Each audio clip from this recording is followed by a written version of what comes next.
Bonjour à tous, pour cette nouvelle série de vidéos niveau N3 SVT sur la biologie animale, nous allons aborder les différences anatomiques et physiologiques entre les différents groupes de métazoaires, qui sont, je le rappelle, les animaux pluricellulaires. À la fin de cette vidéo, vous aurez un lien vers un petit quiz pour vous entraîner.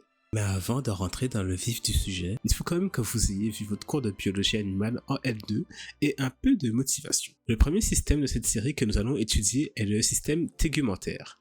Le système tégumentaire correspond à la frontière entre le corps du métazoaire et le monde extérieur. Son rôle principal est la protection de l'organisme, mais c'est également une surface d'échange avec l'environnement. Il existe deux types de téguments classés selon la perméabilité. Les téguments perméables qui permettent les échanges gazeux et respiratoires tégumentaires que l'on retrouve notamment chez les poissons ou les lys amphibiens qu'on appelait autrefois les batraciens. Les téguments imperméables à l'eau et au gaz qui eux limitent la déshydratation. À titre de comparaison, on va commencer par les téguments présents chez les protozoaires qui contrairement aux métazoaires sont unicellulaires. Groupe des protozoaires. Ceux-ci disposent d'un revêtement externe. Certains protozoaires possèdent même une pellicule doublant le revêtement, leur permettant ainsi de gagner une protection renforcée. Cette dernière permet des échanges de gaz et de déchets par diffusion. Passons maintenant aux différents groupes chez les métazoaires. Dans le règne animal, on va se concentrer surtout sur deux sous-embranchements, les vertébrés et les invertébrés. Groupe des invertébrés. Les invertébrés, eux, possèdent une simple couche de cellules columnaires en forme de colonne, appelée épiderme. Certains invertébrés disposent d'une couche fine et élastique, enlevée lors de la mue.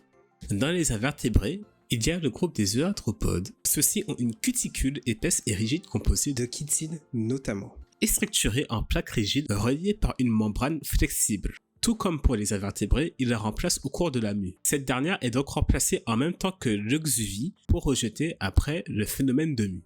Notons que durant cette période, l'animal est donc très fragile. L'apparition des cordées marque un tournant majeur dans l'histoire de l'évolution. En fait, la corde peut être qualifiée de précolonne. Cette corde est à l'origine de la formation de la colonne vertébrale chez les vertébrés lors de leur développement embryonnaire. Ainsi, nous pouvons en déduire que les vertébrés sont un sous-embranchement des cordées. Voyons du coup ce que sont les vertébrés. Les vertébrés ont des enveloppes corporelles plus complexes qui leur permettent de faire face aux contraintes environnementales. Les vertébrés disposent d'une structure divisée en trois parties: l'épiderme, le derme et l'hypoderme.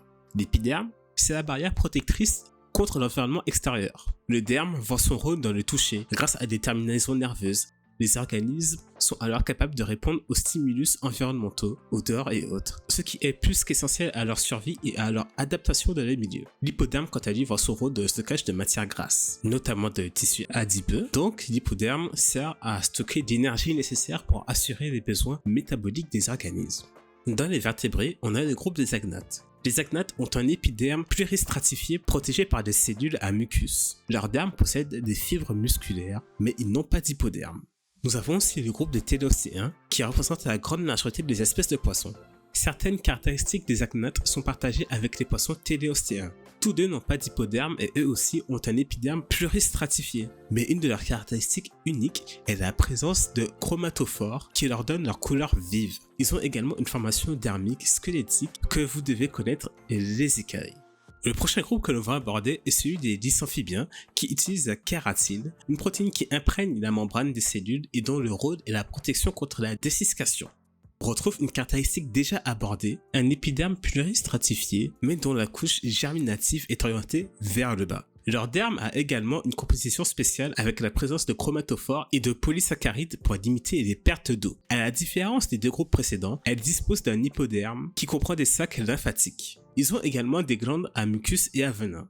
Passons maintenant au groupe des reptiles. Les reptiles possèdent un épiderme kératinisé, ossifié, aussi appelé ostéocyte. Ils présentent eux aussi un hypoderme, mais il n'est pas défini. Ensuite, on a le groupe des mammifères, qui possèdent un épiderme corné d'escamant. Leur derme dispose d'une cellule nerveuse, leur hypoderme est formé d'un tissu adipeux. On retrouve également la présence de glandes sébacées acineuses et de glandes sudoripares tubuleuses. Et enfin, les oiseaux, qui ont des écailles dérivées de l'épiderme avec des vacuoles qui forment les plumes. Ils ont aussi des écailles primitives sous la forme de l'épiderme kératinisé sur les pattes. Ils disposent également de glandes uropygiennes qui permettent d'imperméabiliser les plumes. Vous pouvez accéder au quiz pour vérifier vos connaissances en scannant ce QR code et le lien du quiz se trouve aussi en description. C'est tout pour cette vidéo. La prochaine, elle sera sur le système nerveux et sensoriel. Merci à vous d'avoir suivi. N'hésitez pas à mettre des commentaires, à mettre un like et à vous abonner. À la prochaine!